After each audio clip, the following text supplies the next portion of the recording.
حبايبي عاملين ايه؟ يا رب تكونوا بخير. النهارده هنعمل مع بعض الكشري. الكشري الناس كلها بتحبه، كبار وصغيرين كله بيحبوه. هنعمله ازاي؟ انا لاني باديه معكم من الصفر. ده هنا 3 بصلات كبار.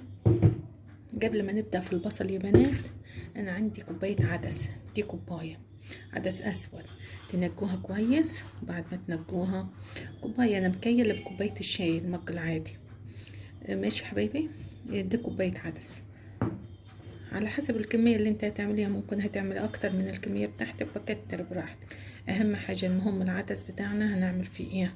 هنجيب انا غليت مية من الكتل، مية سخنة. لازم تكون مية سخنة يا بنات، ونحط فيها العدس بتاعنا. دي اول حاجة هنبدأ بيها في الكشري. هنعمل ايه؟ دي كوباية عدس اسود. نجيتها وغسلتها، ورحت حطيت عليها كوباية، يعني ملاء غطيتها مية سخنة. ماشي، يعني كوباية عدس اسود بالمج العادي. ماشي، رحت حطيت عليها مية سخنة غطيته. هنسيبه كده عاد لغاية ما نشوفه يكون شرب ميته كده ويبقى حلو. هنسيب العدس دلوقتي. بدأنا بأول حاجة العدس، علشان لما احطه مع الرز يستوي، ياخد طيبان زي الرز. فانا لازم انقعه كده في الاول في مية سخنة، علشان انا مش بطيبه لوحده، انا بطيبه مع الرز. ماشي حبايبي، هعمل فيه الحركة دي. هسيبه كده في مية سخنة، كوباية عدس في مية سخنة. عبالك ما تعمل المكرونة والحاجات اللي وراك والبصلة، هتلاقيه الكوباية دي زادت خالص. هنعمل ايه دلوقتي يا بنات؟ دول 3 بصلات، 3 بصلات. ماشي، فانا هقطعهم. همسك البصلية كده، هقطعها كده، متبقاش رقيقة متبقاش تخينة، بس كده كده. دي البصلة بتاعت الكشري برضو نبدأ بيها، علشان لما انا بقليها في زيت، فالزيت بتاعي استفاد منه، احمر منه الرز واعمل منه باقي الكشري. فلازم نبدأ بالبصل. حطينا العدس في المية. هنشوف كوباية العدس دي هتزيد خالص دلوقتي، اوريها لكم. نقطعه كده يا بنات، ميبقاش رقيق وميبقاش تخين، بس كده. هخلص الكمية بتاعتي وهوريها لكم. ماشي، مش لازم تمسك البصلية كلها علشان متبقاش كبيرة عليك. امسك حتة حتة منها، نقطعها بالشكل. يعني البصلاية اها هنقسمها على 2 كده. ماشي، ونقطع فيها كده كده. غاسلين البصل ومنضفينه كده، ميبقاش تخين وميبقاش رقيق كده كده. ماشي، هخلص الكمية كلها وهرجع لكم. يبقى نكسر البصلية على نصين ونعملها بس الطريقة دي. ونبقى حاطين في مصفاية عشان المية تنزل منه. وهخلصهم وهوريهم لكم يا بنات. بصوا يا بنات، انا قطعت البصل متقطع زي كده. لو لقيتوا حاجة شبكة زي كده فاعملوها من بعضها، خلوها من بعضها كله. ماشي، يبقى انا عملنا البصل بتاعنا هم ال3 بصلات قطع دول. ماشي، اللي عايز يقلل يقلل، كتر يكتر. هنعمل لهم ايه؟ هنحط لهم معلقتين شبار. ادي معلقة، ادي 2 يا بنات. حطينا معلقتين كبار معرعمين بالمعلقة الكبيرة. ماشي، وهنحط معلقتين دقيق. ادي 1، ادي 2. شايفين؟ معالق كبيرة معرعمة، معلقتين نشا ومعلقتين ايه دقيق. وهنقلب فيها دي اللي بيخلي البصلة بتاعتنا تبقى مقرمشة، ولو حاجة شابكة تفككوها. ماشي، بصوا تعملوه ازاي كده، تعملوا له غلاف. ماشي يا بنات، ولو مشابكين في بعض تفككوهم من بعض. ماشي، واحنا حاطينهم في مصفاية علشان لو فيهم مية ولا حاجة بتنزل كده. احنا قلبنا النشا مع الدقيق بيبقى بالشكل ده يا بنات. ماشي، بيبقى بالشكل ده. هنروح نعمل ايه؟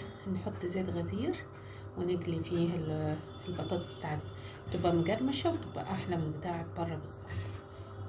ماشي يا بنات يا حلوين، اللي عايز يقلل يقلل على حسب ما انتوا بتحبوه. ولو لقيتوا حاجه شبكه فككوها، اما لو شابكين في بعض زي كده فككوها. تعالوا نشوف هنعمل ايه تاني. وادي العدس بتاعنا شايفين زادت كيف الكوبايه بقيت، يعني بقي كوبايتين كده. احنا حاطين كوبايه عدس وسبناها. بصوا زادت كده، بقيت كميه كبيره. بس انا بعمل الحركه دي علشان العدس يبقى لما يتحط مع الرز يستوي بسرعه. ماشي، فاحنا بنلينه اول حاجه كده. انا ودرت النشا والدقيق، قلبتهم كلهم في بعض، معلقتين نشا كبار ومعلقتين دقيق كبار. ماشي، تقلبوهم وتخلطوا بيهم ايه البصل بتاعتكم. ولو في دقيق زايد او نشا هتعملوا كده هينزل من المصفايه. ماشي يا بنات، تعالوا نشوف هنعمل ايه تاني مع بعض. يا بنات انا حطيت المكرونه تتسلق ماشي على النار. غليت الميه. اول ما غليت الميه نزلت ب4 مجات 4 كوبايات مكرونه، وحطيت لهم معلقه زيت. ماشي، اول ما يتبقى اوريهم لكم. دي المكرونه بتاعت الكشري. يا بنات شايفين العدس زاد ازاي؟ الكوبايه اللي احنا حطيناها، بس العدس كبر ازاي غير ما شفتوه في الاول الفيديو. شايفين كل ما بيروح بيزيد. ماشي كده هو جاهز لنا نطيب. انا طلع العيش ده اللي عملناه مع بعض قبل كده في الحلقه على اليوتيوب، عندكم الطريقه بتاعته. ماشي، طلعوه من الفريزر وتقطعوه. نقطعه ازاي؟ يا بالمقص ده بتاع المطبخ، تقطعوه اي شكل انتوا عايزينه، مثلثات مربعات براحتكم. ده العيش اللي بيبقى ايه في الكشري، بيبقى مع الكشري. ماشي، تقطعوه زي ما انتوا عايزين. العيش ده عملناه مع بعض قبل كده، هتلاقوه على قناتي على اليوتيوب. ماشي، هتلاقوه على قناتي على اليوتيوب. تقطعوه بالطريقه دي. تروحوا تشتروه من عند بتاع الكشري، تقولوا عايزين عيش المقرمش دواتي، ليه كذا اسم. ماشي يا حبيبي، فانتوا سموه زي ما تسموه، المهم هي دي الطريقه بتاعته. وتقطعوه زي ما انتوا عايزين، مربعات مثلثات براحتكم. ماشي، انا هقطع الكميه اللي انا عايزاها كلها. انا وريتكم الفكره، تقطعوه زي كده. ماشي، هوريكم هنعمل فيه ايه. هقطع الكميه بتاعتي وهوريكم عشان ما اطولش عليكم. يا بنات احنا حاطين زيت غزير على النار. اول ما يسخن الزيت لازم يبقى زيت غزير يا بنات. ماشي، عشان كده احنا بنعمل البصله والعيش اول حاجه. يعني انا هطيب العيش في الاول، بعد كده البصل، عشان بعد كده اعمل كل اللي انا عايزاه. ماشي، اول ما يسخن الزيت هوريها لكم. اهي بنات العيش بتاعنا بعد ما اتقص. ماشي، الزيت بتاع سخن، هحط فيه شويه كده. ماشي، ما تحطوش كتير عشان يحمر. اول ما يحمر هوريها لكم. اهي بنات حمر كده، راح اشيل. هو بيحمر بسرعه. ماشي، تقلبوه وتسيبوه يتحرك. حمر بالطريقه دي. مش هحط غيره، بيبقى شكله يا بنات. هنحط تاني، نحط شويه تاني. يا بنات نقلب فيه، بس ما نقلبش على طول. اول ما يصفر بس نقلب، اول ما يحمر هو نقلب فيه يا بنات كده، عشان لما احمر عشان ما يتحركش. واهم حاجه في الموضوع ده يا بنات نقليه هو في الاول. لما نبقى هنعمل العيش نقلي العيش في الاول، وبعد كده البصله، علشان الزيت بتاعها نستغله ونعمل بيه الرز، نحطه على المكرونه، نحطه على باقي حاجات الكشري. يعني بيبقى بالشكل ده. بنت اخلص كل الكميه وهرجع لكم تاني عشان ما اطولش عليكم. يبقى احنا عرفنا الفكره. نحط شويه كده، ولما الزيت غزير هيحمر كله، بس نقلبه كده ونسيبه. اول ما يحمر نلاقيه صفر نروح نقلب فيه، لكن غير كده ما نقلبش فيه تاني. احنا قلبناها اول مره نزلناه في الزيت، لازم يبقى زيت غزير. شايفين الزيت كتير كده، ولازم يبقى الزيت سخن، زيت غزير وسخن يا بنات. والطريقه بتاعت العيش ده هتلاقوها على اليوتيوب على صفحتي على قناه مع ماما الاكلاح. احنا خلصنا العيش بتاعنا. ماشي، حطوا مناديل بتاعت مطبخ من تحت وحطوا عليه. ماشي، انا عامله كميه كبيره عشان العيال بيحبوا ياكلوه كده، مش لازم يعني مع الكشري، يعني ممكن تسلوا فيه كده. الزيت هننزل بالبصل بتاعنا اللي احنا حطينا عليه نشا وعليه دقيق. ماشي، ننزل بشويه كده، شويه كتار يعني، مش انا الكميه بتاعتي دي انا هعملها على مرتين. ماشي، عشان الزيت غزير هيطيب بسرعه. بس انا قلبت كده بس فيه اول مره وخلاص، ونسيب لما يصفر بنخرج. يبقى انا الكميه بتاعتي قسمتها على نصين. تعمل العيش في الاول يا بنات، لازم نعمل العيش في الاول، وبعد كده نعمل البصل بعدين، وبعد كده نشوف هنعمل ايه تاني. اول ما يحمر هوريهولكم. ادي البصل اللي ما طلعت بس مقرمش ازاي، سمعنا الصوت. ادي البصل اللي محمرناه، وادي الباقيين هم في الزيت. اول ما يحمر هوريهم. ادي البصله بتاعتنا مقرمشه وزي العسل. امشي على الخطوات بالظبط هتاكلوا احلى بصله كشري. ماشي يا بنات، كده خلصنا البصل. هندخل على الرز عاد وهنشوف هنعمل ايه. احنا الزيت ده اللي احنا حمرنا فيه ايه، حمرنا فيه العيش وحمرنا فيه البصل. هعمل فيه الرز ده كوبايتين شعريه. ماشي، كوبايتين شعريه حبايبي، كوبايتين، نفس الكوبايه اللي احنا عملنا بها المقادير كلها، اللي هي عملنا بها المكرونه وعملنا بها كل حاجه، هي الكوبايه. يعني انا عملت 4 كوبايات مكرونه، سلقتهم هم يا بنات. انا وريتهم لكم ولا لا؟ بصوا، انا سلقتهم، وبعد ما سلقتهم صفيتهم وغسلتهم بميه تحت الحنفيه، وهم بقيوا معانا حطهم في مصفى. يبقى عملنا كيف المكرونه، غلينا ميه ورحنا حطينا معلقه زيت، وما غلت الميه نزلنا ب4 كوبايات مكرونه. الكوبايه دي يا بنات كوبايه شاي عاديه. ماشي، عملت بها 4 كوبايات مكرونه. واول ما طابوا رحت حطيتهم تحت الحنفيه وصفيتهم من الميه بتاعتهم، ورحت عملت ايه تاني، صفيتهم من الميه، وبعد كده رحت عملت يا بنات حطيتهم في المصفيه يتصفوا، غسلتهم بميه من الحنفيه وسبتهم يصفوا. دي المكرونه. هنعمل ايه تاني؟ عملنا حمرنا العيش بتاعنا اللي عملناه. هتلاقوا طريقته على اليوتيوب على القناه بتاعتي، على قناه ماما الاكل احلى، هتلاقوه العيش بطريقته بالظبط. ماشي، احنا النهارده حمرناه بس، لكن عندك الطريقه بالمقادير بالظبط لو انت عايزه تعمليه. ده العيش بتاع الكشري. هنا عم نعمل ايه، كوبايتين شعريه بنفس الكوبايه دي، مليت كوبايتين شعريه هعملهم، وبعد كده هوريكم هنعمل ايه يا بنات. بصي يا بنات، العدس اللي احنا عملناه لما حطينا عليه ميه سخنه بالصوره زادت كتير، برضو احنا عاملينها كوبايه بالملي. الكوبايه دي كوبايه عدس، حطينا لها ميه سخنه وغطيناها وسبناها لغايه ما هنعمل الرز. هنشوف هنعمل كده. حمرنا الشعريه يا بنات اهي، اللي هم عباره عن ايه، كوبايتين شعريه. احط عليهم كوبايتين رز. انا غسله الرز بتاعي، هصفيه وهجيلكم. يبقى هنزل على اول ما حمرت الشعريه بتاعتي بقت باللون ده، هروح نحط فيها كوبايتين رز انا غسلاهم هصفيهم. ماشي، باخد كوبايتين شعريه وكوبايتين رز.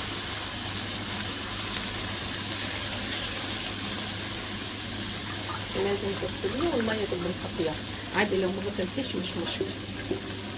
ماشي، فاحنا لقينا الرز وغسلناه وصفناه.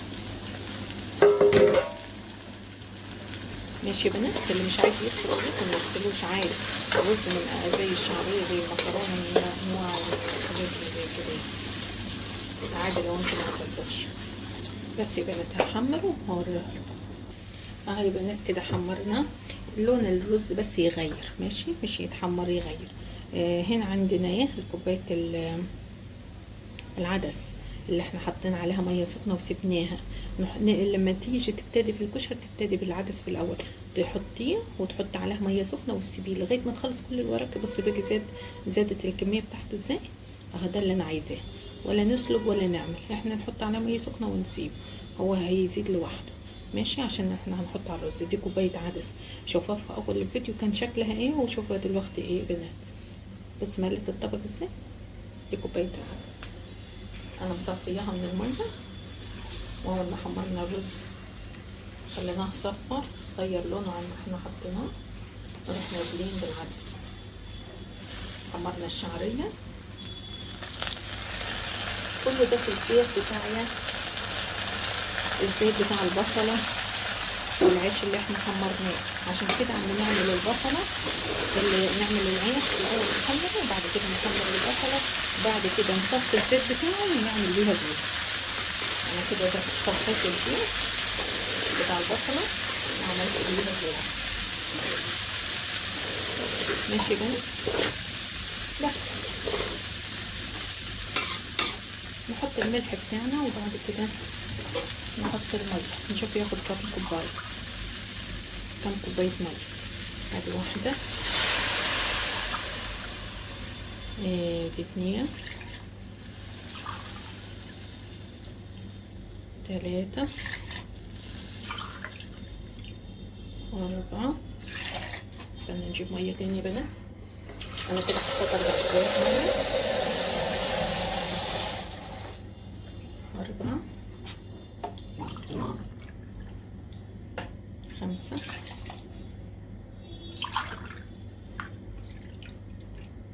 6 كوبايات. حطينا 6 كوبايات ميه.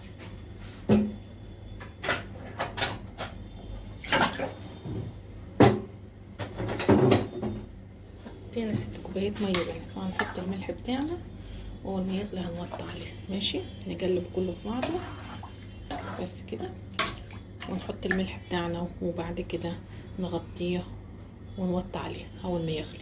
ماشي حبيبي. اول ما يطيب هوريهم. حطينا 6 كوبايات ميه للكوبايتين شعريه، كوبايتين رز، وكوبايه عدس. انا كده يا بنات حطينا الرز ووطينا عليه اول ما غلى، وطيت عليه لما يطيب.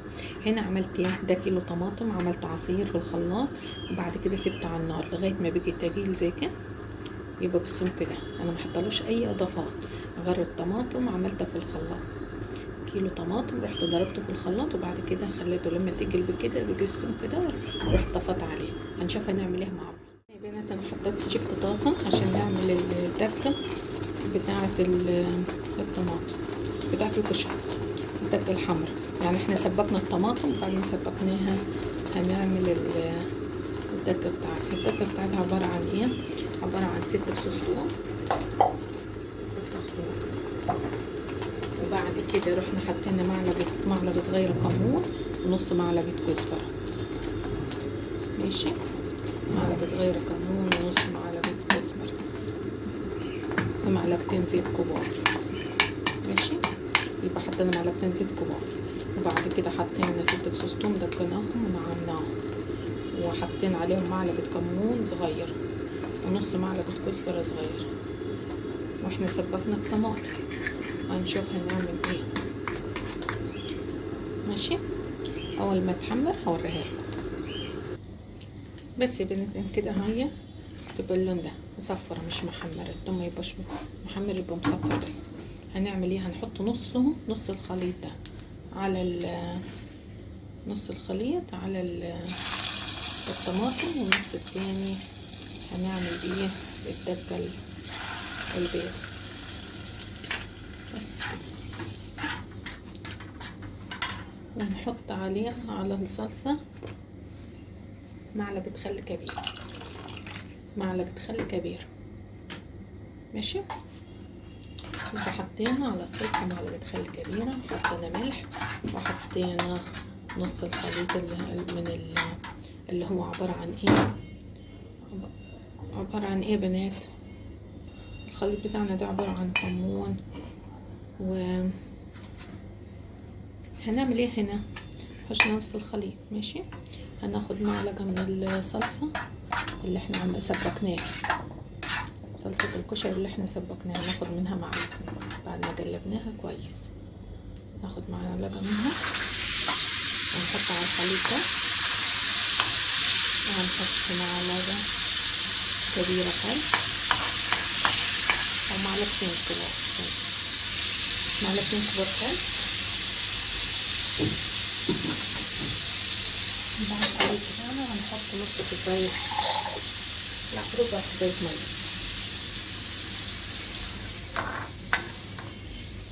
ماشي، يبقى عملناه في الدكه البيضه دي، عملنا عملنا التوم في الاول 6 فصوص توم.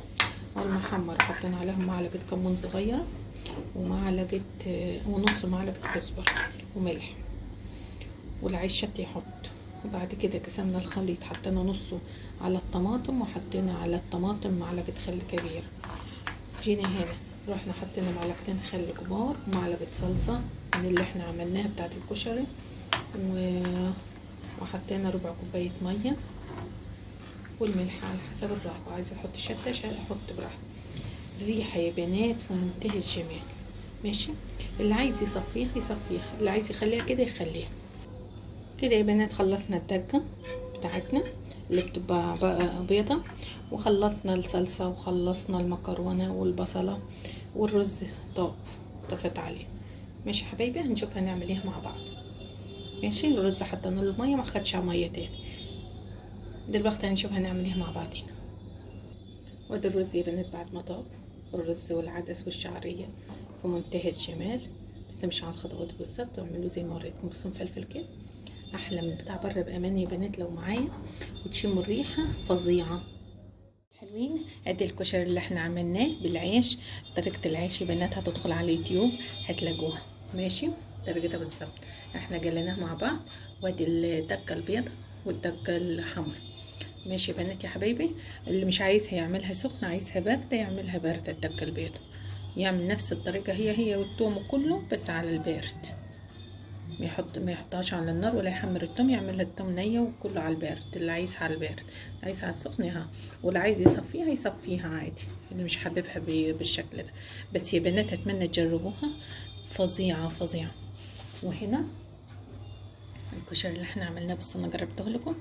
البصله مجرمشه وزي العسل، فظيعه. والعيش في منتهى الجمال يا بنات. انت ممكن تعملوه وتاكلوه كده، مش لازم تعملوها على الكشري. العيش ده بيبقى جميل، بيبقى مجرمش وفظيع، احلى من بتاع بره. يا رب تجربوه. لايك وشير واشتراك في القناه، وهتنسوا مع ماما ايه الاكل احلى واسهل.